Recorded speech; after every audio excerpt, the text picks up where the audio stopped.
A millionaire widow with no children always ate alone. Until the nanny's black son sat down next to her and, "That child should not be here during your dinner, ma'am." Margaret Pierce's harsh voice cut through the solemn silence of the dining room like a sharp blade. Victoria Whitmore, 72, paused with her fork suspended in the air, watching the scene unfold before her eyes. Kevin, only 8 years old, the son of Carmen, her faithful housekeeper, had shyly sat down in the chair next to hers at the mahogany table that could seat 16, but for years had served only one. Margaret Pierce, sister of Victoria's late husband and self-proclaimed guardian of family tradition, pointed an accusing finger at the boy. "Carmen, control your son. He has no manners to be at the table with the adults." Little Kevin lowered his head, his little hands nervously clutching the napkin he had carefully placed on his lap. Carmen rushed out of the kitchen, her face red with embarrassment and terror. "I'm sorry, Mrs. Victoria." "Kevin, come here now." But Victoria raised her hand, stopping Carmen from approaching. Her blue-gray eyes fixed on Margaret with a coldness that would make winter seem warm. "Stop right there, Carmen." Victoria had built a real estate empire alongside her husband, but after his death 3 years earlier, she had completely isolated herself. The giant table had become her lonely throne, where she silently chewed her loneliness along with tasteless meals. Margaret smiled with cruel satisfaction. "Finally showing some sense of decorum, Victoria. These people need to know their place." "Kevin," Victoria said, completely ignoring Margaret, "you may stay. In fact, I would very much enjoy your company at dinner." The shock on Margaret's face was instantaneous. Her eyes narrowed dangerously. As the unofficial chair of the family council and the primary beneficiary of Victoria's will, she was not accustomed to being contradicted. "Victoria, this is unacceptable. What will the neighbors say? You are allowing," she paused dramatically, looking Kevin up and down, "this child to sit at our table." Victoria chewed her piece of salmon slowly, watching Kevin, who had relaxed slightly but still kept his eyes downcast. There was something about the boy's quiet dignity that touched a dormant chord in her heart of stone. "Margaret," Victoria said finally, her voice low but laden with authority, "this is my house and my table. Kevin is welcome here." Margaret Pierce stormed out of the room, but Victoria noticed the calculating look in her eyes. She knew that look. It was the same one Margaret had worn during the reading of her husband's will, when she discovered she would inherit nothing as long as Victoria was alive. As Kevin smiled shyly and began to eat, Victoria could not have imagined that this simple meal had just signed a declaration of war. Margaret Pierce would not tolerate a black child threatening her position in the family, let alone her $1 million inheritance. What Victoria also didn't know was that Margaret had been secretly watching every move in the house, waiting for the right moment to act. And now, finally, she had found the perfect ammunition for her sinister plans. If you feel that this story will stir your emotions and reveal a twist that no one expects, be sure to subscribe to the channel to find out how an innocent meal would become the catalyst for a battle that would change all the lives involved forever. 3 days after that dinner, Margaret Pierce returned to the Whitmore mansion with a brown leather briefcase and an expression that could freeze hell. This time, she did not come alone. David Wellington, the family lawyer for 2 decades, accompanied her with a solemn air that foreshadowed a storm. "Victoria, we need to talk," Margaret announced, planting herself in the velvet armchair in the living room as if she owned the place. "It's about this inappropriate situation you're allowing in your home." Victoria continued embroidering quietly, pretending not to notice the tension in the air. Kevin played quietly in the corner of the room with some wooden blocks she had given him, while Carmen discreetly tidied the bookshelf. "David has brought some interesting documents," Margaret continued, opening her briefcase. "Did you know that allowing employees and their families to live on the property inappropriately could invalidate certain clauses in your will?" The lawyer cleared his throat uncomfortably. "Mrs. Whitmore, technically there are some legal interpretations that could be questioned if there were allegations that you are not maintaining the family's traditional standards." Victoria finally looked up from her embroidery. "Interesting how you all care so much about family traditions, considering Margaret barely visited when my husband was alive. How dare you?" Margaret slammed her fist on the coffee table. "Robert trusted me to look after the family estate after his death. And that includes ensuring you maintain the dignity of this house." At that moment, Kevin accidentally knocked over a block, which rolled across the marble floor with a soft thud. Margaret turned to him like a viper ready to strike. "You see," she hissed. "He can't even play quietly. This child is turning this respectable house into a slum daycare center. Carmen stepped forward, her fists clenched. My son isn't bothering anyone, ma'am. Your son, Margaret spat the word like venom, shouldn't be in the same room as us. You two are confusing temporary kindness with permanent rights. Victoria watched the scene with apparent calm, but internally something had changed. She had known Margaret long enough to recognize that expression. It was the same face she had made as a young girl when she destroyed other children's dolls at the social club, pure malice disguised as moral superiority. David, Victoria said coldly, do you really believe there is legal basis to question how I run my own household? The lawyer hesitated. Well, there are precedents when there are allegations of undue influence over estate decisions. Undue influence? Victoria laughed, an icy sound. From an 8-year-old child. Margaret leaned forward, her eyes shining with malice. Victoria, you're being manipulated. That woman, she pointed at Carmen, brought her son here deliberately. She knows you're alone, vulnerable, and she's using that child to gain your sympathy and secure a privileged position in the family. That's a lie, Carmen exploded, tears of anger streaming down her face. I've worked honestly in this house for 2 years. I've never asked for anything but my salary. Of course you wouldn't ask directly, Margaret smiled cruelly. But letting your son seduce a lonely widow? It's a very clever plan, I must admit. Victoria put her embroidery aside and stood up slowly. When she spoke, her voice had a dangerous tone that Margaret didn't recognize. Margaret, you just accused Carmen of using her own son to manipulate me. That's a very serious accusation. It's the truth. Margaret insisted. And if you don't take action now, I'll be forced to protect the family's interests by other means. The silence that followed was deafening. Kevin had stopped playing and was watching the adults with wide, confused eyes. Carmen trembled with contained indignation. And Victoria. Victoria had a smile that didn't reach her eyes. Other means, she repeated softly. How exactly? Margaret lifted her chin defiantly. There are institutions that specialize in caring for elderly people who may be making inappropriate decisions due to isolation. The threat hung in the air like a blade. Victoria looked at David, who avoided her gaze, and then at Margaret, who stared back at her with triumphant arrogance. I see, Victoria said finally. So you're suggesting that I be declared incompetent because I decided to have dinner with a child? If necessary, Margaret replied without hesitation. At that moment, observing the cold cruelty in Margaret's eyes, Victoria realized that she had seriously underestimated her sister-in-law's ambition. But what Margaret couldn't see was that, for the first time in years, Victoria felt something she had completely forgotten, the pleasure of intellectual battle. Each new threat only fueled a quiet determination that grew within her, a strength that had lain dormant since she built her business empire alongside her husband. What those prejudiced people didn't know was that every word of contempt was writing their own defeat, because no one who truly knew Victoria Whitmore would dare to underestimate a woman who had destroyed competitors far more formidable than a greedy sister-in-law. That same night, after Margaret and David left with their veiled threats echoing through the halls of the mansion, Victoria remained seated in her private office for hours. The light from the mahogany desk illuminated stacks of financial documents she hadn't reviewed since her husband's death, papers that contained secrets she herself didn't remember possessing.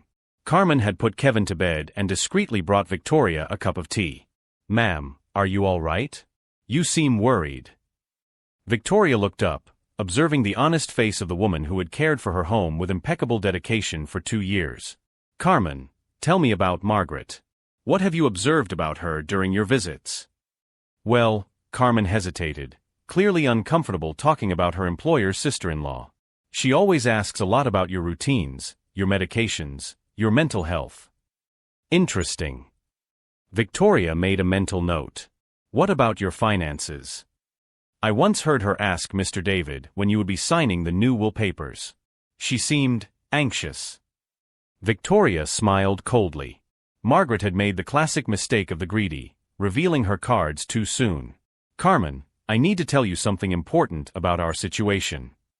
The next morning, Victoria did something she hadn't done in years. She called Jonathan Myers, the private investigator who had helped her husband uncover attempts at industrial espionage during the construction of his real estate empire. Myers was discreet, efficient, and had a network of contacts that rivaled that of any government agency. Mrs. Whitmore, Myers' deep voice sounded surprised over the phone. I haven't heard your voice since Robert's funeral. How can I help you? Jonathan, I need you to investigate my sister-in-law Margaret Pierce, especially her finances over the last 5 years and any attempts to influence health professionals or lawyers.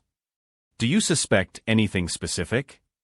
Victoria looked out the window, watching Kevin playing in the garden with a naturalness that contrasted sharply with the artificial tension Margaret had brought into the house. I suspect she's orchestrating something to have me declared incompetent. And Jonathan, I want you to find out everything about her. Everything. Meanwhile, Margaret Pierce was far from idle. That afternoon, she met with Dr. Harrison Mitchell, a private psychiatrist known for his ethical flexibility when well compensated. His office was located in a discreet neighborhood, far from the prying eyes of the social elite. Dr. Mitchell, thank you for seeing me on such short notice, Margaret said, sitting down in the leather armchair. As we discussed on the phone, I am concerned about my sister-in-law's erratic behavior. Dr. Mitchell adjusted his glasses, leafing through a blank medical record. Tell me about these troubling behaviors. She is becoming inappropriately attached to the housekeeper's family, especially to a child. She is allowing them to eat dinner at the family table, giving them expensive gifts. Margaret paused dramatically. I fear she is being manipulated in her state of prolonged grief. And you mentioned changes to the will? Exactly. She has spoken of altering the distribution of her estate to include these strangers. As a physician, don't you find that indicative of mental instability? Dr. Mitchell took careful notes. For $5,000 in cash, he would be willing to diagnose almost anything. It could be a case of premature senility or undue influence. Naturally, I would need an in-person evaluation. Margaret smiled. That can be arranged. What Margaret didn't know was that Victoria had spent the entire afternoon at the law office of Patricia Coleman, an estate planning attorney who had built her reputation on destroying fraudulent attempts to alter wills. Coleman was known for her cunning and for never losing a case when representing the legitimate party. Ms. Whitmore, looking at the documents you brought, I can confirm that any attempt to contest your mental capacity would be extremely difficult to sustain. Coleman said, organizing papers on the desk. Your finances are impeccably organized, you show no signs of dementia, and most importantly, you have the absolute right to choose how to distribute your estate. Victoria nodded. But what if they get a corrupt doctor to attest to my supposed incompetence? That's where it gets interesting, Coleman smiled predatorily. Any professional who signs a false report is committing a federal crime. And if we can prove conspiracy to commit fraud, she paused significantly, we're talking jail time, not just civil lawsuits. That night, Victoria received her first call from Jonathan Myers. Ms. Whitmore, you were right to be suspicious. Margaret Pierce is in serious financial trouble. She has lost over $200,000 in speculative investments over the past 3 years. And there's more. Victoria settled into her chair, bracing herself for information that would confirm her darkest suspicions. She hired a lawyer specializing in challenging wills 6 months ago. The same firm that represented that famous case where they declared a widow incompetent to steal her inheritance. And Ms. Whitmore, she's already spreading rumors about your mental health in social circles. Victoria felt a cold anger settling in her chest. It wasn't just greed, it was an orchestrated campaign to destroy her reputation and steal her autonomy. Keep investigating, Jonathan. Especially any connections to health professionals willing to falsify diagnoses. Hanging up the phone, Victoria glanced through the office's half-open door and saw Kevin helping Carmen organize some books on the shelf. The domestic, peaceful scene contrasted brutally with the war Margaret had declared on her newly formed family. Victoria then realized that Margaret had made a fatal mistake. She had attacked not only Victoria, but the people Victoria had learned to love. And that turned an inheritance dispute into something much more dangerous, a battle for dignity, for the right to choose her own family, and for the right to live without fear of being betrayed by her own relatives. For a moment, Margaret Pierce had actually gotten what she wanted, to make Victoria feel threatened and isolated. But what that greedy woman couldn't understand was that Victoria Whitmore hadn't built an empire by bowing to intimidation, much less would she allow anyone to use racial prejudice to destroy the first real family she had found in decades. On Friday morning, exactly 1 week after Margaret's last threat, Victoria was serving pancakes to Kevin when the mansion's doorbell rang insistently. Carmen peered through the window and her face instantly paled. "Miss Victoria," she whispered, "there are 3 cars. Margaret the lawyer, a man I don't know, and 2 paramedics with a stretcher." Victoria continued serving breakfast calmly, but Kevin sensed the tension in the air. "Aunt Victoria, are you all right?" "Perfectly fine, dear," she replied, kissing his forehead. "In fact, I've never been better." Margaret burst through the front door without waiting for permission, followed by David Wellington, Dr. Mitchell, whom Victoria recognized immediately from the photos Jonathan Myers had sent, and 2 embarrassed paramedics who clearly didn't want to be there. "Victoria," Margaret declared dramatically, "the time has come for you to receive the proper care you need. Dr. Mitchell, explain the situation." The psychiatrist approached with a clipboard, avoiding Victoria's direct gaze. "Ms. Whitmore, based on detailed reports of your erratic behavior and inappropriate financial decisions, I determined that you are a danger to yourself and need immediate hospitalization for psychiatric evaluation." Victoria smiled. It was the coldest smile Margaret had ever seen, and for the first time in years, she felt a chill of genuine fear. "Interesting," Victoria said, walking calmly to her coffee table and picking up a tablet. "Dr. Mitchell, would you mind repeating that loudly so everyone can hear clearly?" "I said you need immediate psychiatric hospitalization," he repeated, now more confident with Margaret's support. Victoria tapped the tablet screen. Immediately, Dr. Mitchell's own voice echoed through the room. "For $5,000 in cash, I would be willing to diagnose almost anything. I could set up a case of early senility or undue influence." The silence that followed was absolute. Dr. Mitchell turned white as a sheet. Margaret felt her legs buckle. "Interesting recording, don't you think?" Victoria continued, now walking toward Margaret like a predator circling its prey. "Jonathan Myers is very efficient. He managed to record the entire conversation you had in his office last Tuesday." Margaret tried to regain her composure. That's illegal. Unauthorized recordings are not admissible as evidence." Victoria laughed, a genuinely amused sound. "Margaret, you're talking to someone who built a real estate empire. Do you really believe I don't know the laws of recording?" Jonathan was posing as a patient in an adjacent waiting room. Dr. Mitchell spoke too loudly about his criminal dealings. David Wellington took a step back, clearly calculating his chances of escaping without consequences. But Victoria wasn't finished. "But wait, there's more," she tapped the screen again. This time, it was Margaret's voice echoing through the room. "If we can get her admitted for 72 hours under psychiatric observation, we can question all of her recent decisions, including any changes to her will. Especially if those changes favor unsuitable people." Carmen gasped, finally understanding the magnitude of the conspiracy against her boss. Kevin hid behind her, frightened by the palpable tension in the air. "David," Victoria turned to the lawyer, "do you also have something to add? Or would you prefer that I play the recording where you discuss how to forge medical documents?" The lawyer was clearly panicking. "Victoria, I can explain. Margaret came to me, she said you were really sick." "Lie." Margaret exploded, realizing she was being abandoned by her own accomplices. "Victoria, you're bluffing. There's no way you could have recorded private conversations." Victoria approached her, her eyes shining with cold satisfaction. "Margaret, 30 years of building businesses has taught me one fundamental thing: always document everything.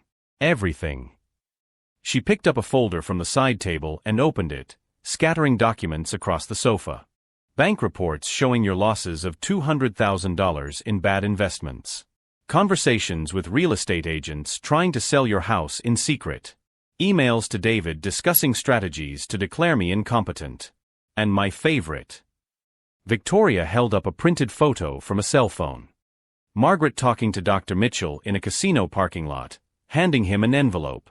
"Jonathan is really very talented with a telephoto lens." Dr. Mitchell tried to slip away discreetly, but Victoria blocked his path. "Oh, doctor, don't go yet. I'm sure the Regional Medical Board will be fascinated by your innovative practices. Especially when they learn you lost your license in 2 other states for similar conduct." The color drained completely from the doctor's face. How did you find out about that?" "The internet," Victoria said simply. It's amazing how important information remains hidden to those who don't bother to look. Margaret was now visibly desperate, sweating despite the air conditioning. All right, maybe we went too far, but that doesn't change the fact that you're being manipulated by these people. Victoria walked over to Kevin, who looked at her with admiration and a little confusion, and placed her hand affectionately on his shoulder. Manipulated, she repeated, her voice taking on a dangerous tone. Margaret, let me make something clear. This boy and his mother have given me something you never offered in 20 years of marriage to my late husband, a real family. Genuine companionship. Love without financial conditions. Margaret made one last desperate attempt. Victoria, please think about what Robert would say. Robert, Victoria smiled, and this time the smile held genuine sadness. Robert despised you, Margaret. He told me several times that you only showed up when you needed money. And he left very clear instructions on what to do if you tried to blackmail or manipulate me after his death. She walked over to the safe built into the wall and typed in the combination. From inside, she took out a sealed envelope. A letter from my late husband, written 3 months before he died, describing exactly this type of situation and authorizing me to completely cut off anyone who tried to exploit me during my mourning. Margaret tried to grab the envelope, but Victoria pushed it away. Oh no. This letter is going straight to Patricia Coleman, my new lawyer who specializes in fraudulent will contests. Along with all the recordings, photos, and evidence of your attempted conspiracy. David Wellington finally found his voice. Victoria, maybe we can come to an agreement. Agreement? Victoria laughed genuinely. David, you conspired to have me forcibly committed to a psychiatric hospital using a bought-off doctor. The only agreement we'll have is when the Bar Association decides how long you'll be suspended. Dr. Mitchell tried again to head for the door, but this time it was Carmen who blocked his way. Doctor, Carmen said, her voice trembling with contained anger, you were willing to separate a child from his family just for money. You are not leaving this house until the police arrive. As if on cue, the sound of sirens began to approach. Victoria checked her watch. It must be the IRS investigators, she said casually. When Jonathan discovered your financial losses, Margaret, we thought it prudent to report some inconsistencies in your tax returns for the past 5 years. Margaret collapsed into an armchair, finally understanding the magnitude of her defeat. It wasn't just the money she had lost, it was her freedom, her reputation, her social standing, everything. How? She whispered, looking as if she had aged 10 years in 10 minutes. Victoria sat down gracefully in front of her. Margaret, you made the classic mistake of the greedy. You believed that age means weakness and that loneliness means vulnerability. But you forgot that I ran an empire for decades alongside Robert. You forgot that I survived hostile takeover attempts, unfair competition, and corrupt politicians. The paramedics, realizing there would be no hospitalization, began to pack up their equipment with visible relief. And Margaret, Victoria added, her voice now soft but relentless, the irony is that if you had simply visited me regularly, if you had shown genuine affection, if you had accepted Carmen and Kevin as part of the family, you would have remained the beneficiary of the will. Your own greed and prejudice destroyed the inheritance you so coveted. When the police entered the mansion, they found a surreal scene, an elegant elderly woman serving juice to a child while calmly explaining how she had dismantled a conspiracy to steal her fortune and autonomy. Meanwhile, 3 devastated adults waited to be arrested for attempted fraud, extortion, and illegal practice of medicine.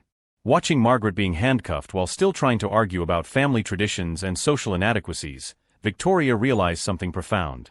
True justice was not in her sister-in-law's imprisonment, but in the discovery that true family has no specific color, social class, or surname. It only has love, loyalty, and mutual respect. 2 years later, the Whitmore mansion had been completely transformed. What was once a silent mausoleum now echoed with laughter during Sunday dinners, where Kevin, now 10 years old, told Victoria about his school adventures, and she listened with the genuine interest of a doting grandmother. Carmen had officially become the property manager, with a salary commensurate with her dedication. Kevin attended one of the best private schools in the city, his talents in mathematics flourishing under Victoria's constant encouragement. Margaret Pierce was serving a 3-year sentence for attempted fraud and conspiracy. Her house had been sold to pay the fines, and her former elite social circles shunned her like a pariah. Dr. Mitchell lost his medical license permanently, while David Wellington faced disciplinary proceedings that would end his legal career. "Aunt Victoria," Kevin said during dinner, "my teacher wants to meet you. She said she's never seen a child so confident in presentations." Victoria smiled, remembering the shy boy who had sat timidly at her table years ago. "Of course, dear. It would be an honor." Carmen watched the scene from the kitchen door, still amazed at the turn their lives had taken. It wasn't just financial security, it was the genuine sense of belonging she had never imagined possible. Jonathan Myers had become a regular visitor, bringing reports on the growing educational foundation Victoria had created for underprivileged children. "Over 100 scholarships approved this year," he announced during a visit. "Your legacy extends far beyond this house." Victoria looked around the table, Kevin doing his homework, Carmen organizing foundation papers, Jonathan discussing new social projects. It was exactly the family she had always dreamed of having but never knew how to find. The lesson was crystal clear. Margaret had lost a fortune because she couldn't see beyond the color of a child's skin.